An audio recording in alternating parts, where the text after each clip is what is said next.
इससे पढ़ने से पहले बेटा जब हम मेटल एंड नॉन मेटल पढ़ेंगे तो इससे पहले हमें पता होना चाहिए ना कि ये जो मेटल है और नॉन मेटल है किससे मिलके बने हैं, ये कहाँ से फॉर्म होते हैं, ये सब चीज क्या होती है। तो बेटा जैसे आप बायोलॉजी में सेल पढ़ते हो ना कि सेल क्या होता है बेटा, सारे लिविंग ऑर्गेनिज्म जो है वो किससे मिलके बना है, सेल से मिलके बना है। वैसे ही हम केमिस्ट्री के पॉइंट ऑफ व्यू से बोलते हैं कि आपकी जितनी भी बेटा केमिस्ट्री है ना वो किससे मिलके बनी है, एलिमेंट से, एटम से मिलके बनी है। देन एटम कंबाइन करके आपकी क्या बनाता है, एलिमेंट्स बनाता है। ठीक है, तो उससे भी छोटे पार्टिकल्स बेटा होते हैं आपके मैटर्स। ठीक है, मैटर क्या होता है बेटा, आपके स्मॉल स्मॉल पार्टिकल्स जो कि आपके सराउंडिंग में घूमते रहते हैं, मूव करते रहते हैं। वो सारे पार्टिकल्स हम क्या बोलते हैं, उसे केमिस्ट्री की लैंग्वेज में मैटर्स बोलते हैं। ठीक है, देन मैटर की कंबाइन होने के बाद बेटा क्या बनता है, आपका एटम बनता है। ठीक है, जब आपके मैटर बहुत सारे कलेक्ट हो जाते हैं एक जगह पे, तब जाके वो क्या बना रहे हैं, एक कंप्लीटली एटम बना रहे हैं।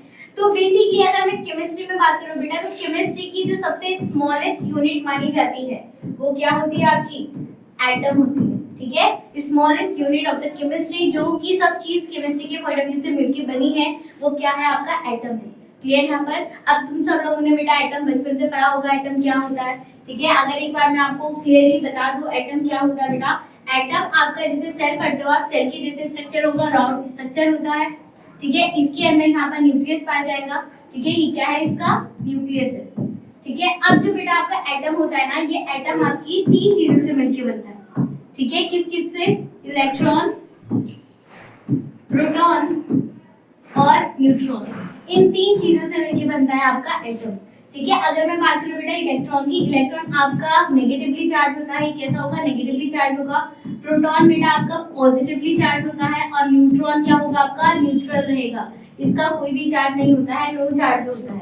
ठीक है, तो ये तीन कंपोनेंट से आपका एटम मिलकर बनता है। अब मैं बताऊं ये कहां पर पाए जाते हैं। अगर मैं बात करूं प्रोटॉन की और न्यूट्रॉन की, ये बिल्कुल आपके न्यूक्लियस के सेंटर में पाए जाएंगे। और बचा क्या आपका इलेक्ट्रॉन, इलेक्ट्रॉन क्या करता है बेटा, एटम्स के चारों तरफ आउटर मोस्ट बाउंड्री में मूव करता रहता है। ठीक है, तो ये स्ट्रक्चर होता है बेटा आपके एटम का। ठीक है, क्या होता है, एटम का।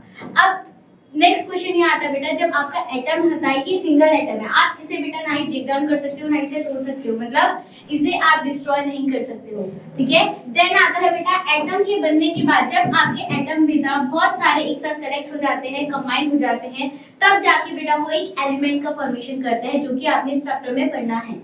ठीक है, आपने पढ़ा मैटर की कंबाइन होने से एटम बना। देन एटम सबसे स्मॉलेस्ट यूनिट है, जैसे आपने सेल में पढ़ा था। तो सेल जब आप कंबाइन करते हो तो टिश्यू बन रहा था ना, वैसे ही यहाँ पर जब आप एटम को कंबाइन करोगे, ग्रुप्स ऑफ एटम बन जाएंगे, तो वो क्या फॉर्म करेंगे बेटा, वो आपके एलिमेंट्स को फॉर्म कर देंगे। किसे फॉर्म कर देंगे, एलिमेंट्स को फॉर्म कर देंगे। क्लियर यहाँ पर? तो आपने इस चैप्टर में इसी के बारे में पढ़ना है कि आपका एलिमेंट्स क्या होता है। ठीक है, क्लियर? चलिए फिर आगे मूव करते हैं।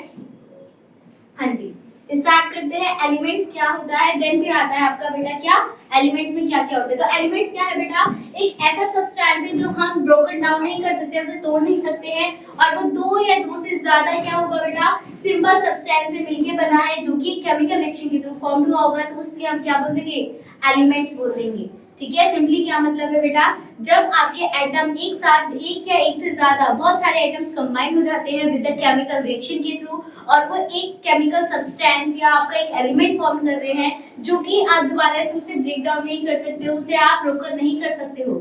जब आपका एलिमेंट एक फॉर्म हो जाता है बेटा, उसे आप ना ही डिस्ट्रॉय कर सकते हो, ना ही उसे क्रिएट कर सकते हो। ठीक है, तो उसे हम क्या बोलते हैं, एलिमेंट्स बोलते हैं। ठीक है, क्लियरली एलिमेंट्स समझ में आ गया?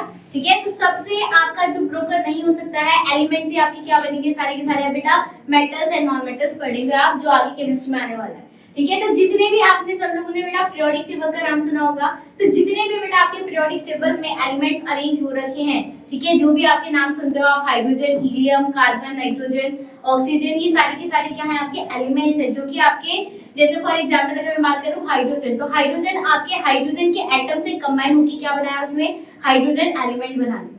ठीक है, तो ऐसे आपके क्या बने हैं, एलिमेंट्स बने हैं। एग्जांपल क्या बोल सकते हो आप, कुछ भी, जितने आपके पीरियोडिक टेबल में एलिमेंट्स होंगे वो सारे के सारे क्या है, आपके बेटा एलिमेंट्स कहलाएंगे। ठीक है, hydrogen, helium, nitrogen, carbon, oxygen, zinc, ये सारे के सारे आपके क्या कहलाएंगे बेटा, एलिमेंट्स कहलाएंगे। अब जितने भी बेटा आपके पीरियोडिक टेबल में एलिमेंट्स है ना, इन एलिमेंट्स को हमने क्या करना है, तीन कैटेगरीज में आपने डिवाइड करना है बेसिकली, बट आपके में अभी क्या है, सिर्फ आपने नॉन मेटल्स और मेटल्स को पढ़ना है। तो बेसिकली आपका जो पूरा पीरियोडिक टेबल है बेटा, उसमें हमने कैटेगराइज कर रखा है कि उनकी प्रॉपर्टी किससे मैच कर रही है, किससे नहीं मैच कर रही है।